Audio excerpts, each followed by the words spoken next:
오늘도 수요 예배 나오신 우리 모든 성도님들을 주님의 이름으로 환영하고 축복합니다. 우리 앞뒤 좌우에 계신 성도님들과 함께 인사 나누시겠는데요. 이렇게 한번 인사하겠습니다. 사랑하고 축복합니다.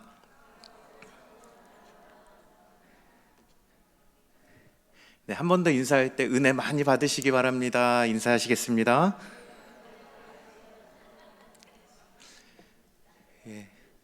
여러분, 우리가 무더운 여름을 지나면서 지쳐가고 또 바쁜 일상과 사역으로 지쳐있을 때 주의해야 될 증상이 있습니다. 그것은 바로 번아웃 증후군이라고 할 수 있는데요. 우리가 과도한 업무나 학업에 지쳐 무기력해지고 이제 극도의 피로감을 가리키는 용어로 이것이 사용이 되는데, 이 번아웃 증후군은 자신에게 주어진 업무나 해야 할 일에 비해 보상이 적을 때 느끼는 현대인들의 정신적인 문제라고 이야기를 합니다. 보통 현대인들이 다음과 같은 상황에서 극도의 스트레스를 경험하게 된다고 이야기를 하는데, 무엇보다 해야 할 일을 아무리 내가 열심히 하고 또 해도 끝없이 자신에게 일들이 찾아올 때, 그리고 하는 일에 대해 어떠한 긍정적 피드백을 받지 못할 때, 또 근무 환경이 좋지 않을 때, 같이 일하는 사람들로부터 동료애를 느낄 수 없을 때, 자기의 신념과는 정반대되는 일을 할 때 사람은 극도의 스트레스를 경험하게 된다는 것인데요.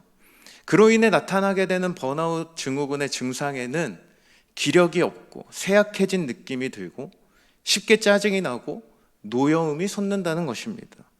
또한 만성적으로 감기나 두통 등의 질환에 시달리며 감정의 소모로 인해서 우울한 마음과 함께 에너지에 고갈된 상태를 경험하게 된다는 것인데요. 혹시 오늘 이런 증상이 있으신 분들에게 여러분 필요한 것은 무엇일까요? 바로 너무 대답을 정확하게 빠르게 해주셨는데, 쉼이 필요한 상황인데요. 그래서 실제 이 번아웃의 해결 방법에 대해서 인터넷에도 그렇고 수많은 책들을 통해서 여러 가지 해결책들을 우리에게 제시해주고 있지만, 이 바쁘고 바쁜 이 현대 사회를 살아가는 우리가 이 사회의 구조 속에 살아가고 있는 한 이 주어진 상황을 피해가거나 해결하기 힘든 상황은 늘 우리의 삶 가운데 존재할 수밖에 없다는 것인데요. 여러분, 그렇기 때문에 우리가 여름을 기다리는 이유가 무엇입니까? 학생들에게는 여름에 방학이 있고, 우리 직장인들에게 여름에 무엇이 있죠? 휴가가 존재하기 때문인데요. 우리는 각자만의 회복을 위한 선택을 하면서 살아갑니다. 저희 청년들이 지난 여름에 백령도에서 이제 배가 결항이 되면서 3일 동안 더 그곳에 머무르게 되었었는데요. 이제 한 주간의 바쁜 사역들을 잘 마무리하고 금요일 오후 늦게 이제 우리는 내일 집에 갈 수 있어라고 말하자마자 결항이 확정이 되었어요. 그래서 이제 수고했던 청년들을 위해서 토요일에는 우리가 좀 휴식을 취하자. 그래서 낮 동안에 잘 휴식을 취하는데 관광을 할 사람과 숙소에서 그냥 잠을 잘 사람을 이제 나눠서 이제 선택을 하도록 하였습니다. 근데 저는 사실 모두가 너무 피곤했기 때문에 잠을 잘 줄 알았거든요. 근데 생각보다 많은 청년들이 관광을 선택했다는 것입니다. 바로 누군가에게 이 쉼은 숙소에서 누워서 잠을 자는 것이 될 수도 있지만, 어떤 사람들에게는 오히려 이렇게 새로운 곳을 관광하며 누리는 것도 하나의 쉼이 될 수 있다는 것을 보여주는 것인데요. 여러분, 저는 사실 토요일날, 그 결항된 토요일날 저에게 관광을 시켜주시겠다고 일주일 내내 저에게 말씀하셨던 한 목사님이 계셨어요. 그래서 저에게 아침 7시에 나오라고 계속 말씀을 하신 거예요. 그래서 저도 사실 자고 싶었는데 아침 7시에 나가서 그 목사님과 1대1로 백령도 전체를 3시간 만에 끝냈습니다. 근데 여러분, 제가 어땠을까요? 생각보다 이 한 주간의 그 피로가 싹 날아가고 회복되는 것을 경험했다는 것입니다. 다시 말해, 누군가에게는 여행이 쉼이 될 수도 있고, 누군가에게는 집밥을 먹으며 휴식을 취하는 게 쉼이 될 수도 있고, 누군가에게는 친구를 만나는 것이 쉼이 될 수도 있고, 누군가에게는 쇼핑을 하는 것이 쉼이 될 수도 있다는 것인데요. 하지만 문제는 무엇입니까? 바로 이러한 쉼의 시간은 잠깐일 뿐, 금세 복귀한 현실 세계에서 찾아오는 인생의 피로는 우리를 피해가지 않는다는 것입니다. 우리가 휴가를 다녀와도, 여러분 휴가 다 다녀오셨죠? 휴가를 다녀오고 열심히 쉬어도 돌아간 일상에서 또다시 우리는 소진되고 피로와 스트레스를 겪으며 살아가는 현실을 살아가고 있다는 것입니다. 근데 오늘 본문에 예수님이 오셨던 그때 당시에도 많은 사람들은 이 번아웃의 상태에 살아가고 있었다는 것인데요. 로마의 압제 가운데 고된 노동으로 인해 육체적으로 지쳐있기도 했었고, 구약의 수많은 율법적인 요구사항들로 인해서 그것들을 온전히 지킬 수 없는 자신들의 연약함을 발견하며 각 사람마다 그 영혼들이 피로감에 물들어가던 시대였습니다. 또한 400년간의 하나님의 침묵의 시간을 통해 그렇게 기다리고 기다리던 메시아는 도대체 언제 오는 것인가? 라는 이러한 질문 앞에 그들의 마음은 불안과 초조 가운데 물들어 있던 시대를 살아갔다는 거예요. 그런 상황 가운데 이 땅에 오신 예수님은 이렇게 말씀하고 계신 것입니다. 우리 28절 말씀을 다시 한번 읽겠습니다. 시작. 수고하고 무거운 짐진 자들아, 다 내게로 오라. 내가 너희를 쉬게 하리. 여러분, 여기서 수고하고 무거운 짐진 자들아 라고 말씀하시는데요, 여기서 수고하고 라고 번역된 이 헬라어 동사는 육체적으로 힘든 어떤 노동들을 의미하기도 하고 또 정신적인 노동까지도 다 포함하는 단어라는 것입니다. 실제 이것이 분사 진행형으로 표현되고 있어서 계속해서 과거로부터 지금까지 육체적으로 정신적으로 지쳐있고 마음 가운데 낙심하고 있는 그 모든 사람들을 향한 예수님의 부름이라고 할 수 있는데요, 특히 우리 모두가 지고 있는 이 무거운 짐은 두 가지 영역으로 나눌 수 있습니다. 첫 번째는 바로 우리가 지고 있는 죄의 짐과 그로 인한 결과들이라고 할 수 있는데요, 창세기에서 아담과 하와가 범죄한 순간부터 우리 모든 인생은 이 죄의 무거운 짐을 짊어지게 되었습니다. 하나님께서 창조하신 에덴 동산의 축복을 평생토록 누리며 살아갈 수 있던 존재에서 이제는 죽음을 두려워해야 되는 존재이고 죄의 열매를 맺는 존재가 되었고 죄의 무거운 짐을 지게 된 존재가 되었다는 것인데요, 그래서 시편 32편에 보면 다윗은 이런 고백을 하고 있습니다. 우리 시편 32편 3절에서 4절 말씀을 우리 같이 한번 읽어보겠습니다. 시작. 내가 입을 열지 아니할 때에 종일 신음함으로 내 뼈가 쇠하였도다. 주의 손이 주야로 나를 누르시오니 내 진액이 빠져서 여름 가뭄에 마름같이 되었네. 여러분, 무슨 말씀을 하고 있습니까? 내가 입을 열지 아니한 그 무수한 죄 때문에 내 뼈가 쇠하고 진액이 빠져나갔다고 고백할 만큼 우리 인생이 짊어지고 있는 이 죄의 무게가 이렇게나 무거운 짐이 되었다는 것을 고백하고 있는 것입니다. 이 원죄로 말미암아 발생하는 수많은 죄악된 삶으로 인한 죄책감, 형벌에 대한 두려움들이 우리의 마음 가운데 자리한 채 가득 그 짐으로 자리한 채 살아가게 되었다는 것인데요, 두 번째는 바로 우리에게 맡겨진 모든 일상의 짐들을 의미하고 있습니다. 창세기 3장에 보면 이렇게 말씀하고 있어요. 창세기 3장 17절 말씀입니다. 우리 같이 읽겠습니다. 시작. 아담에게 이르시되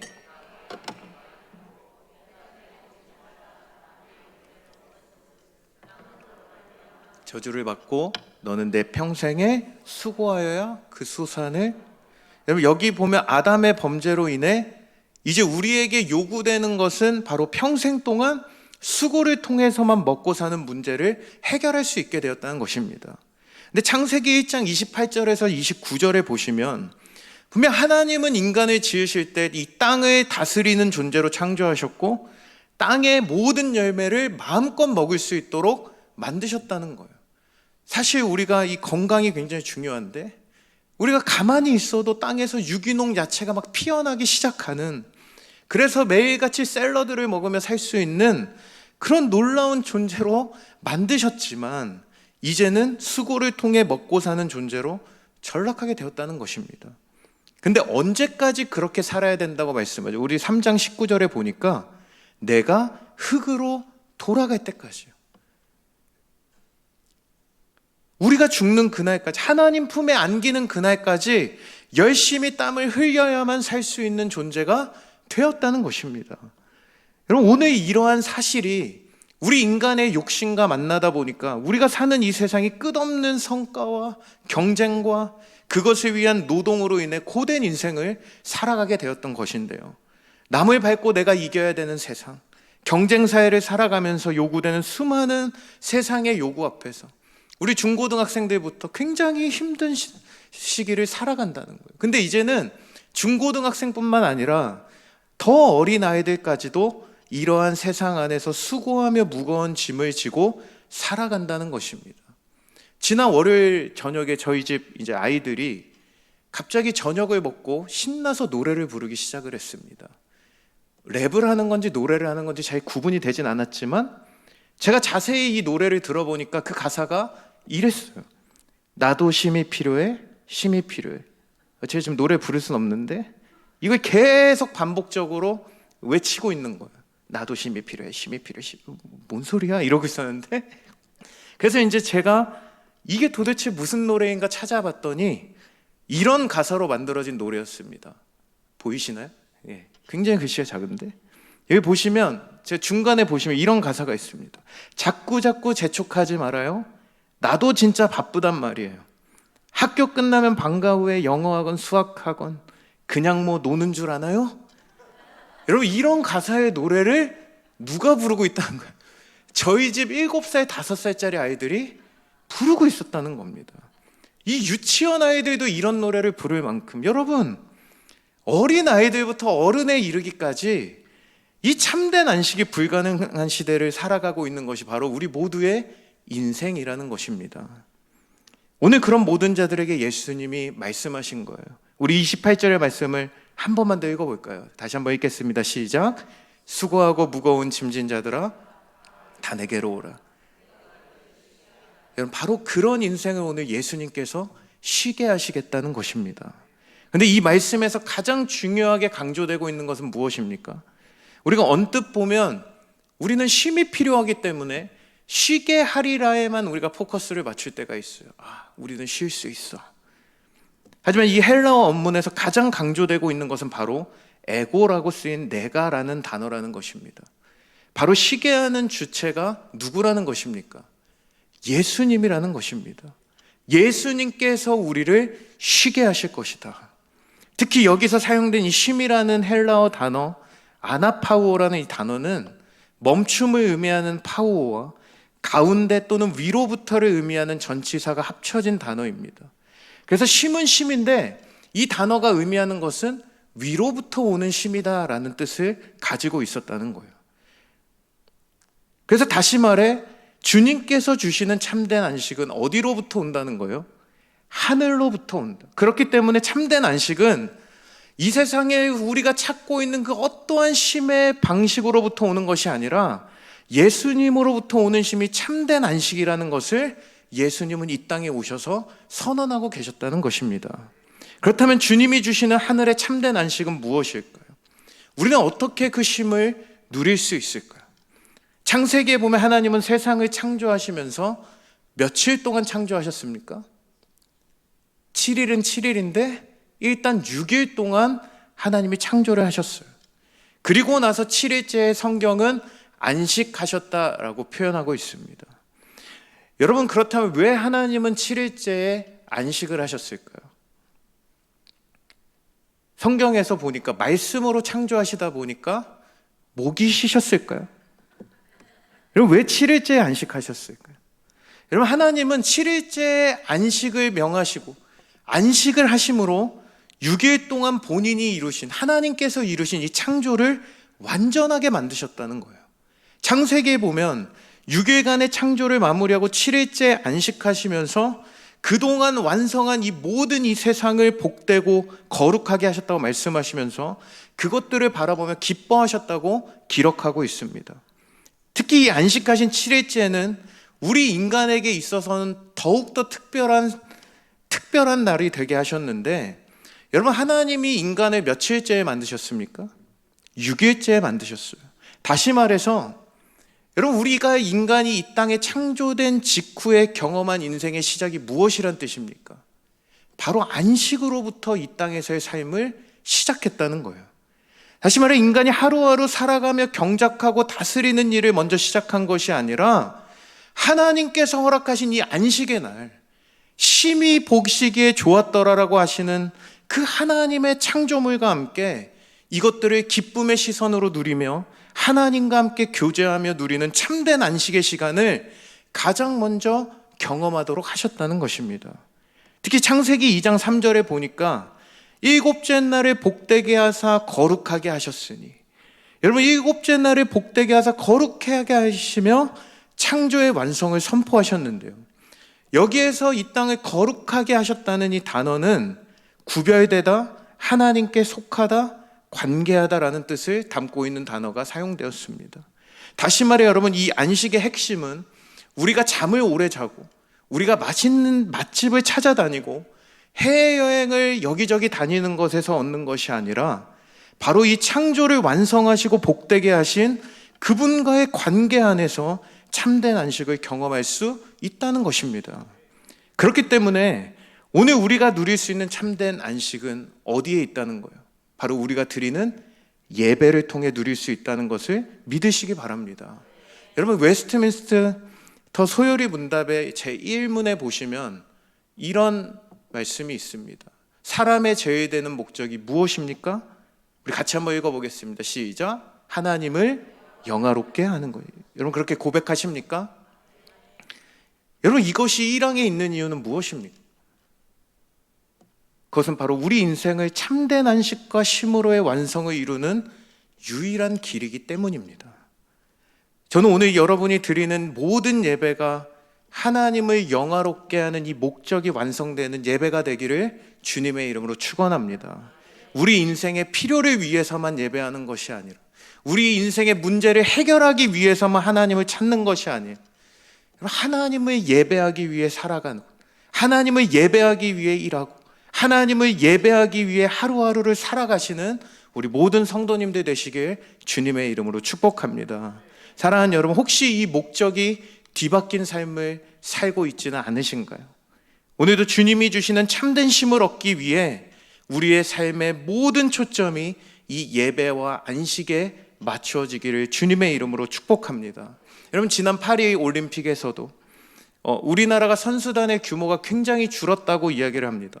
축구도 떨어지고 여러 가지 종목들이 참여하지 못하게 되면서 아마 역대 최악의 성적을 거둘 것이다 라는 예상이 모든 언론사의 예상이었는데요, 하지만 역대 가장 좋은 성적을 내며 마무리가 되었습니다. 특별히 양궁 대표팀이 가장 많은 금메달을 따는 모습을 우리가 TV를 통해 지켜보았는데요, 그런데 그럴 수 있는 이유를 이렇게 제가 인터넷을 통해 찾아보다 보니까 양궁협회는 우리나라 선수들의 경기력에만 오로지 초점을 맞추고 있었다는 거예요. 올림픽 전부터 선수촌을 비롯해 모든 환경을 파리올림픽의 환경과 똑같이 재현해서 친숙한 환경에서 경기할 수 있도록 만들어줬다는 겁니다. 최상의 휴게시설을 제공하고 최상의 결과를 얻기 위한 환경적인 지원을 아끼지 않았다는 것입니다. 여러분, 오늘 우리도 참된 안식을 누리기 위해, 오늘도 우리의 삶이, 우리의 예배가 하나님을 영화롭게 하는 데에만 모든 초점이 맞춰질 수 있기를 바랍니다. 이런저런 방해 요소들을 제거하고 우리가 하나님 앞에 서는 일에만 초점을 맞춰 관계 안에서 삶이 새로워지고 이 관계 안에서 참된 안식을 누릴 수 있는 우리 모두가 되기를 주님의 이름으로 축원합니다. 여러분, 예배 안에서 참된 관계 회복을 통해 안식을 누리게 되었다면, 두 번째로 우리가 기억할 것은 바로 주님의 온유하심과 겸손하신 성품 안에서 우리는 참된 쉼을 누릴 수 있다는 것인데요, 우리 29절의 말씀을 같이 한번 읽겠습니다. 29절 시작.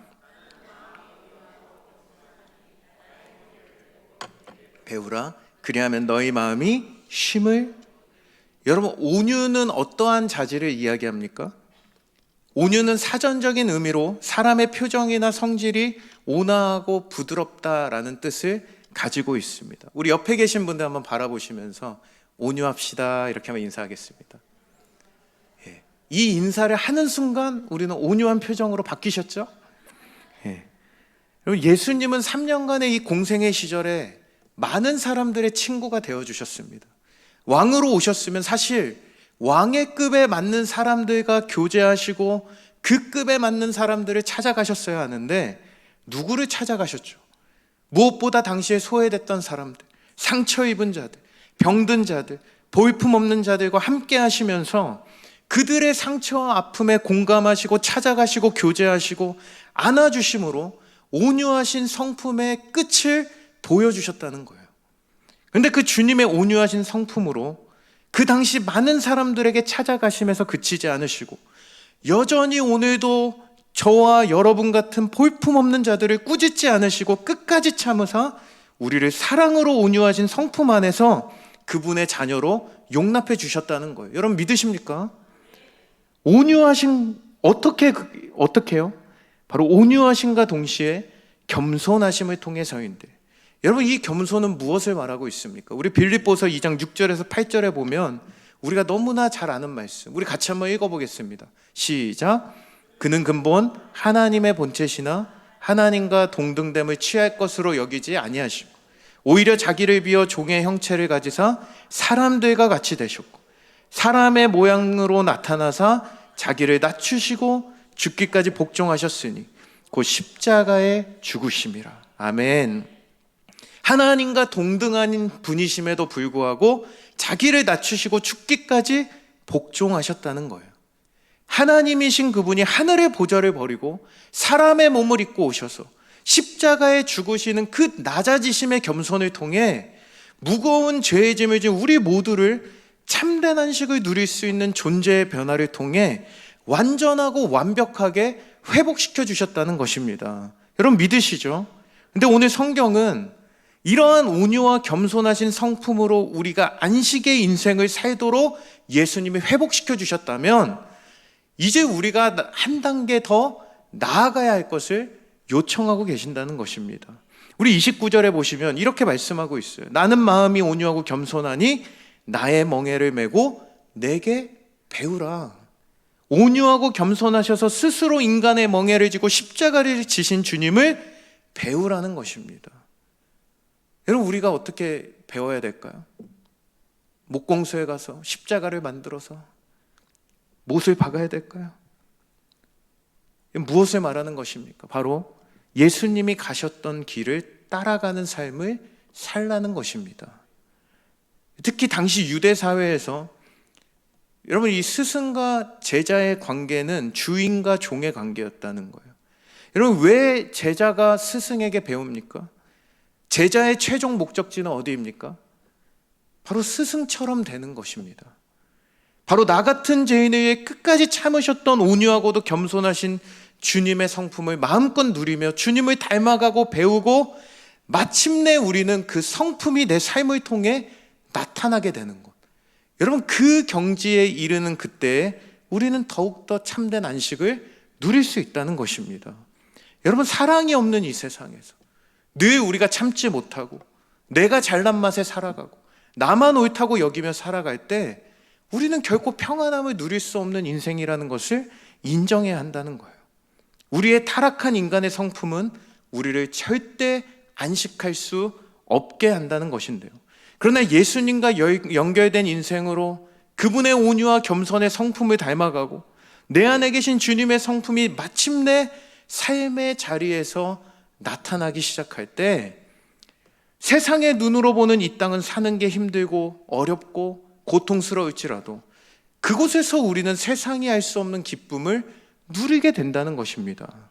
비록 그곳이 어둠의 골짜기와 같은 인생이라 할지라도 세상의 모든 험난한 풍파가 찾아온다 할지라도 그 자리는 다윗의 고백처럼 푸른 초장과 쉴만한 물가가 된다는 것입니다. 저는 오늘도 그 주님을 닮아가고 주님의 성품이 우리의 삶에 뿌리 내리는 은혜가 있기를 간절히 소망합니다. 마지막으로 여러분 참된 쉼을 누리기 위한 결정적인 명령을 예수님이 하고 계시는데 29절에 보니까 중간에 이렇게 말씀하고 있습니다. 나의 멍에를 메고. 여러분 멍에를 맨다는 것은 사실 쉼과는 어떤 관련도 없어 보이는 것이 사실입니다. 여러분 이 멍에는 노동의 현장에서 사용되는 거예요. 어떤 쟁기나 농기구, 오늘날로 하면 경운기처럼 밭을 갈 때 사용되기 때문에 쉼보다는 노동에 가까운 도구라고 우리는 연상해 볼 수 있는데요. 멍에는 동물의 자유를 제한하고 명령에만 복종해야 할 때 지는 것이 바로 멍에입니다. 근데 예수님은 왜 우리에게 이 멍에를 매라고 말씀하시는 걸까요? 여러분, 멍에를 맨다는 것은 무엇을 말합니까? 바로 함께 한다는 것을 말하는 거예요. 함께 같은 일을 하는 것, 함께 동역하는 것, 함께 걸어가는 것을 의미합니다. 여러분, 멍에를 맨 동물은 다른 일을 할 수 없습니다. 내가 하고 싶은 일을 하는 것이 아닙니다. 그냥 같은 방향으로 같이 걸어가는 것을 말하는 거예요. 당시 고대 근동의 문화에서 사용하던 멍에는 물론 두 동물이 힘을 이용해서 땅을 갈 때도 사용하기도 했지만, 많은 경우에 노동이 서툰 어린 송아지들에게 멍에를 매는 법을 가르칠 때도 사용했다는 겁니다. 이때 큰 소가 함께 멍에를 매는데, 송아지는 멍에를 매지만 여러분, 힘은 누가 쓰는 거예요? 큰 소가 쓰기 때문에 송아지가 할 일은 그저 그 멍에를 쥐고만 있으면 된다는 거예요. 그렇게 멍에를 쥐면 그냥 밭이 갈리게 되는 기적을 경험하게 되는 것인데요.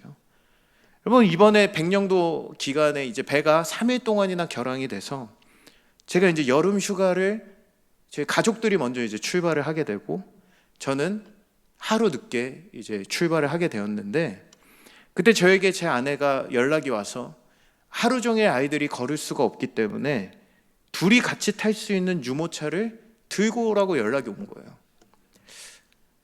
일단 마음이 불편했습니다. 이 무거운 걸 제 짐 한가득 들고, 캐리어 하나 들고, 한쪽에 유모차인데 또 어느새 쌍둥이가 탈 수 있는 유모차를 마련해 놨더라고요. 그래서 그것을 이렇게 지고 공항으로 걸어가는데, 물론 차를 타고 갔지만 굉장히 무거운 거예요. 근데 여러분, 제가 목적지까지 이것을 편안하게 가지고 갈 수 있었던 이유는 무엇입니까? 바로 비행기 화물칸에 이 유모차를 붙였기 때문이에요.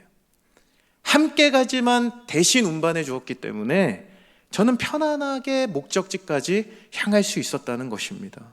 여러분, 오늘 주님의 멍에를 매라고 하면 이것이 쉽고 가볍다고 이야기하는 이유가 무엇입니까? 바로 우리의 모든 짐을 메고 가시는 주님이 우리와 함께 하시기 때문입니다. 여러분, 우리 인생이 주님과 함께 걸어가고 있다고 말하면서 여전히 우리의 인생은 힘들고 어렵다고 고백하고 있진 않으십니까? 그때 여러분, 우리는 우리 스스로가 송아지임에도 불구하고 소인 척 살아가고 있는 것은 아닌지 여러분 돌아봐야 할 줄로 믿습니다. 내가 주님과 동역하고 있는가? 내가 주님과 함께 걸어가고 있는가? 저는 이것을 점검할 수 있는 우리 모두가 되기를 간절히 소망합니다. 오늘 말씀을 여기서 정리하겠습니다. 사랑하는 여러분, 오늘 예수님은 우리에게 말씀하십니다. 내게로 나오라. 내가 너희를 쉬게 하리라. 여러분, 이것은 오직 그분의 품 안에 있을 때 가능한 줄 믿으시기 바랍니다. 여러분, 탈진했던 엘리야가 어디서 회복합니까?